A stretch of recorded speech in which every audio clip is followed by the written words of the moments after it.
Let's wrap us up with our you guys' number one player, Jackson Smith and Njigba. Dan has him first. John and Steve have him number two. Ohio State player, 110 receptions, 1,700 yards, 10 touchdowns. Last year, 5 receptions, 43 yards, 0 touchdowns, and a run to 40. He got shut. He was the player who got shut down, right? Or he just kind of got hurt. Got hurt. He was hurt this year. Yeah. Okay. Well, no, he just had a down year. Yeah. 5 receptions for 43 yards. Yeah, no, he was injured. He was injured. There's not much to say about, in my opinion, there's not much to say about JSN. He is he's the safest pick. He's the most ready NFL guy. Like he's, Garrett Wilson and Chris Olave talk him up like he's the second coming of Christ. Like that's got to be a good thing when those two guys are lighting up the NFL and they're talking about him like, wait till he gets here.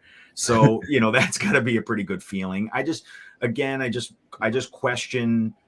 The only reason why I have Jordan Addison a little bit lower, and this is shame on me, is I think Jackson Smith and Njigba, can't win on the outside as well as Jordan Addison, as well as even Quentin Johnson. Quentin Johnson does it differently, but I just worry whether he'll just kind of get stuck into the slot and be an Amon-Ra St. Brown and just kind of work out of the slot and be great, be good at it. But, if you're going to use your 102 or 103 in a rookie draft, like I want someone who has alpha dog, potential. Like I want someone big, like that could really, again, be a focal point of an offense and not just be a productive touchdown guy. Like that's what scares me with JSN.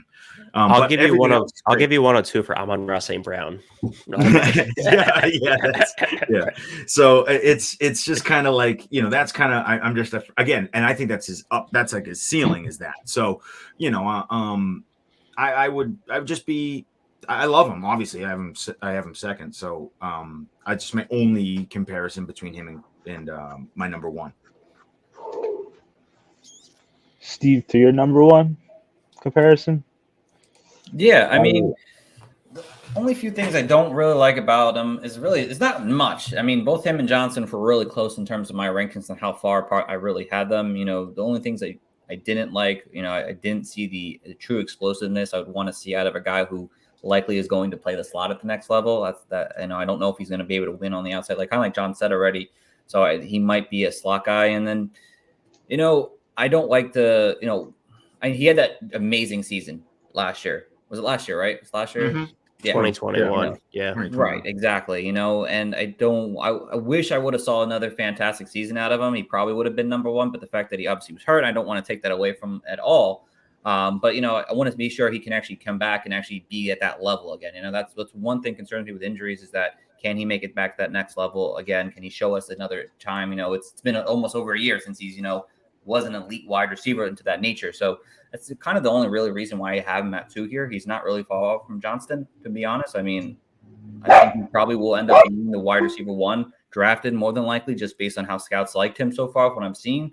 And he probably will be the wide receiver 1 coming off your fantasy boards as well. So it's funny on the note to his speed I have here, he doesn't have long speed, but he has insane quickness. Like he is quick. Like when he's you give him an inch, he'll take a mile, which is like kind of cool, which is a good quality to have. But you're right, on film, he doesn't show like this breakaway, I'm going to outrun you speed, but he has this sort of quick twitchiness about him that's really good. Yeah, his short shuttle was a 3.93, which is like 90th percentile, and his 3-cone was 6.57, which is like also 85, 90th percentile. Yeah. So, Coach John, you were saying earlier that you trust the Steelers at their wide receivers, right? I do. Steelers draft a wide receiver, you take them, and I trust them. I'm that way with Brian Hartline.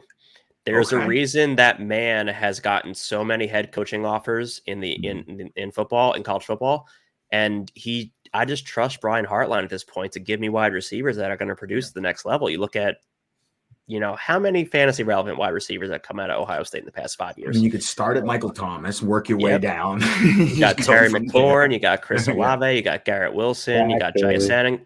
Hey, guess what? Spoiler alert: the best is yet to come next year. Marvin Harrison Jr. Harrison Jr. So I'm just at the point where I accept it. Like, Brian Hartline gives me a gift. I don't question it. I just say thank you. I'll take next year's model as well. So he does amazing things in Columbus with his receivers. And believe it or not, I know Dynasty Nerds gets a Ohio State homer moniker, but I am not from Ohio at all. So there is no homerism in this evaluation. He broke out at a not super early age, but an earlier age. And he produced on the field with Garrett Wilson and Chris Olave. And like Coach John was saying, they interviewed those two about this draft class, and they just have nothing but the greatest things to say about JSN. And there's just so much smoke that I got to believe there's got to be a little bit of fire at the bottom of this thing. And he's my wide receiver 1, and it's not going to change draft capital, landing spot, what order they go in. I'm actually at the point where I'm about to break JSN off into his own tier. And he's going to be tier 1. And then Addison and Quentin Johnson can fight over their rankings in tier 2, because I just think he's a bulletproof prospect. His knock going into the pre-draft process was his speed. And yes, a 4.52 is not great, but guess what? It's also not the end of the world. Yeah, fast enough. And he's got elite quicks. He's going to win in the short yardage area, and there's enough players in the NFL to do that I'm sold on it. All right. Well, that's it, folks. We got through the 12 wide receivers, and that's collective our rankings for this upcoming draft. Dan, do you want to shout